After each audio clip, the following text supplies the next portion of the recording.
আছিস?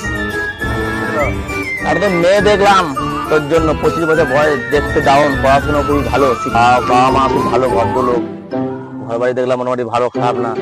তা বিয়ে তো করতে হবে নাকি? বিয়েটা করবি? আশিস ভাই, হ্যাঁ বলো। তোমার জন্য একটা সুন্দর মেয়ে দেখলাম, 25-26 বছর বয়স হবে। তুমিও দেখেছো? হ্যাঁ, ও বলছিল বারবার। তা বিয়ে করবে তো? হ্যাঁ করবো। তো কোনটা করবে? তুই আমারটা বলছিস করবো, ওরটা করবে, কোনটা করবে? দুটো করবে নাকি বিয়ে? আমারটাই করবে, আমি তো মেয়ের বাবাকে কথা দিয়েছি। আমিও তো বললাম যে ভালো ছেলে আছে, ও বলছে ঠিক আছে দেখাও।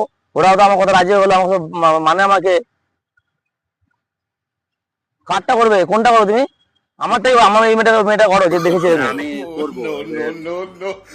যে মেয়েটার চেহারা স্বাস্থ্য মানে একটু কম, সেই মেয়েটাকে বিয়ে দেবো। কেন গো? কেন? হ্যাঁ, তোদের দুজনাকে যা দেখি, তোদের বউরা যা পিটো বিছানায় ফেলে, আমি সেই জন্য যার চেহারা স্বাস্থ্য কম তাদের দেখে করবো। দারুণ বলেছিস। তুমি দেখেছো তাহলে?